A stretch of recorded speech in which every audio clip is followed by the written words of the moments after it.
السلام علیکم ورحمۃ اللہ. الحمد للہ رب العالمین والصلاة والسلام علی سید الانبیاء والمرسلین وعلی آلہ وصحبہ اجمعین. قال النبی صلی اللہ علیہ وسلم خیر الناس من ينفع الناس. معزز سامعین کرام، کافی دیر سے آپ یہاں بیٹھے ہیں، وقت بھی کافی ہو چکا ہے. ہمارے جو خصوصی مہمان وہ باقی ہیں اور مجھے 20 منٹ کا وقت ملا ہے، لیکن میں 3 منٹ میں اپنی بات ختم کروں گا. علماء ائمہ فاؤنڈیشن کا مختصر تعارف کراتے ہوئے میں اپنی جگہ لوں گا. یہ علماء ائمہ فاؤنڈیشن سپول، سہرسہ، مدھے پورہ اور کمشنری سہرسہ کمشنری کی ایک ایسی تنظیم ہے جس کے ممبران تینوں ضلع کے علماء اور ائمہ ہیں. علماء ائمہ فاؤنڈیشن کا مقصد یہ ہے کہ ہمارے علماء اور ائمہ کے دل کے اندر جو چھپے ہوئے جذبات ہیں، ان کے دل کے اندر جو قوم کا درد و غم ہے، بیواؤں، یتیموں اور مسکینوں کی ہمدردیاں ہیں، ان تمام کے دلی جذبات کو، دل کے اندر چھپے ہوئے ہمدردیوں کو ایک جگہ جمع کیا جائے اور ایک جگہ جمع کر کے اس کو منظر عام پر لایا جائے اور معاشرے کے اندر جو بیوائیں، یتیم بچے اور بچیاں ہیں ان کی مدد کی جائے، ان کی تعلیمی کفالت کی جائے اور یتیم بچیوں اور غریب بچیاں جو جوان ہو چکی ہیں، جن کی شادی نہیں ہو رہی ہے، ان بچیوں کی شادی کرائی جائے. یہ علماء ائمہ فاؤنڈیشن کا سب سے پہلا مشن، پہلا مقصد ہے.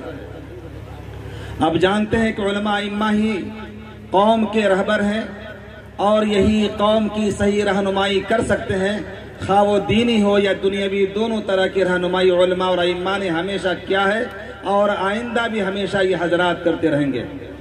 ان حضرات کو متحد کرنے کے واسطے علماء ائمہ فاؤنڈیشن کا قیام عمل میں آیا اور اس کا باضابطہ کام سہرسہ سے شروع کیا گیا.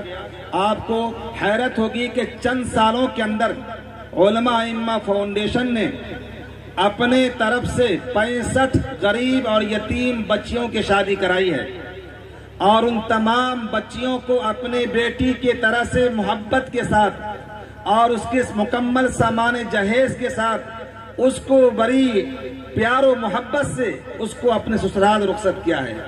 ان 65 بچیوں میں تقریباً 10 بچیاں ہمارے ہندو بھائیوں کی. علماء ائمہ فاؤنڈیشن کا مشن یہ ہے ہم تینوں ضلع کے اندر جو یتیم اور غریب بچیاں ہیں ان بچیوں کی شادی کرائیں، ان یتیم اور غریب بچیوں کی تعلیمی کفالت کریں، ان یتیم بچوں کے جس کے سر سے باپ کا سایہ اٹھ چکا اور وہ بچے روڈ پر کھیلتے نظر آتے ہیں، ان بچیوں کی کفالت کی جائے، ان کی تعلیم کا انتظام کیا جائے، ان کو اچھی تعلیم دلائی جائے. علماء ائمہ فاؤنڈیشن کا مشن یہ ہے کہ ہمارے سماج میں، ہماری معاشرتی زندگی میں، سماجی زندگی میں، ہمارے گھرولی زندگی میں جو اللہ کا دین ہمارے گھر سے نکلتا جا رہا ہے، ہم شادی بیاہ کے اندر ناچ اور گانے کرتے ہیں، ڈھول اور باجے بجاتے ہیں، یہ تینوں ضلع کے علماء ائمہ مل کر کے ان تمام برائیوں کو روکنے کی منظم کوشش کریں اور یہ طے کریں کہ ہم اپنے ضلع کے اندر، اپنے محلے کے اندر، اپنے بلوک کے اندر ایسے کسی بھی شادی میں نکاح نہیں پڑھائیں گے جس شادی میں ہمارے نوجوان اوباش نوجوان گانا اور بجانا کرتے ہیں، ڈھول اور باجا بجاتے ہیں. علماء ائمہ فاؤنڈیشن الحمدللہ اس مشن پر قائم ہے اور کام کر رہا ہے. ابھی سہرسہ کے اندر آپ کو پتا ہوگا سیلاب آیا، اس سیلاب کے اندر 150 گھر مکمل تباہ و برباد ہو گئے. علماء ائمہ فاؤنڈیشن نے 2 روز قبل چند مساجد کے ذریعے سے مالی فراہمی حاصل کیا اور وہاں پر 50 من چاول، 5 من دال اور 400 دیگچیاں، 400 پلیٹ، 200 چمچے اور 200 گیس سلنڈر گیس بھر کر کے چولہا کے ساتھ ان پریشان حال بھائیوں تک پہنچانے کا کام کیا. ان 200 لوگوں میں 35 ہمارے ہندو بھائی بھی تھے، ان کو بھی مکمل طور پر سب کے برابر سامان دیا گیا. ہمارا ایک ہندو بھائی سب سے آخر میں آیا، اس نے کہا کہ ان کے ابا اور اماں دونوں پانی میں بہہ گئے اور دونوں کی لاش تک نہیں ملی. ہم لوگوں نے طے کیا اور وہاں پر ان کو ڈبل سامان دیا گیا اور ساتھ میں 200 گھروں میں 700 روپیہ فی گھر یہ بھی دیے گئے. تاکہ وہ لوگ اپنا انتظام کریں۔ علماء ائمہ فاؤنڈیشن کے اندر جتنے سارے علماء ائمہ سب اس کے ممبر ہیں، آپ ان علماء کرام کی خدمات کی قدر کیجئے۔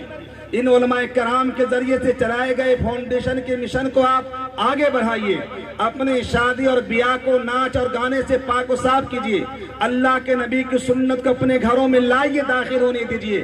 ہم خود نبی کی سنتوں کو اپنے گھر سے نکالتے ہیں، دوسرے کے کہنے پر احتجاج کرنے چلے آتے ہیں۔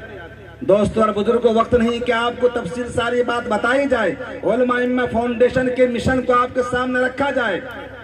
ایک بات جان لیجئے، اگر آپ نے علماء ائمہ فاؤنڈیشن کا ساتھ دیا، ان علماء اور ائمہ کی آپ نے قدر کی، ان کے قدم سے قدم ملا کر آپ نے اپنے اس کام کو آگے بڑھایا، تو آپ کے بلوک کے اندر پلنے اور بڑھنے والے یتیم بچیاں اور غریب بچیاں جن کے شادی کا کوئی انتظام نہیں ہو پاتا، وہ بیچارے گھر گھر جا کر کے بھیک مانگنے پر مجبور ہوتے ہیں۔ ایسے بچیوں کی فہرست بنا کر ان بچیوں کی شادی کا فری میں انتظام کیا جائے گا۔ ان بچیوں کی شادی کا مکمل خرچ آپ کے چھاتا پر علماء ائمہ فاؤنڈیشن کی طرف سے کیا جائے گا۔ شرط یہ ہے کہ آپ علماء ائمہ فاؤنڈیشن کے قدم سے قدم ملا کر اس کو آگے بڑھائیے۔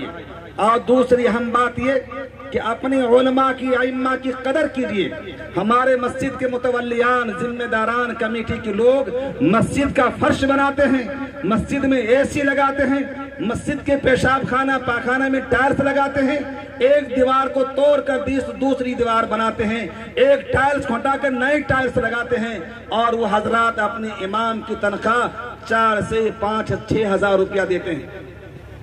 ایسے متولیان سے میں یہ کہوں گا کہ آپ ان کی تنخواہوں کو بڑھائیے، یا اگر امام صاحب کی تنخواہ 6 ہزار آپ دیتے ہیں اور آپ کی نگاہ میں یہ تنخواہ کافی ہے، تو آپ یہاں پر آئیے اور جو دعا کرائیں گے حضرت مولانا احمد اللہ صاحب دامت برکاتہم، ان سے کہیے کہ حضرت آپ میرے واسطے دعا کر دیجئے کہ میرے مسجد کے امام صاحب کی جتنی تنخواہ ہے میری کمائی ماہانہ اتنی ہو جائے۔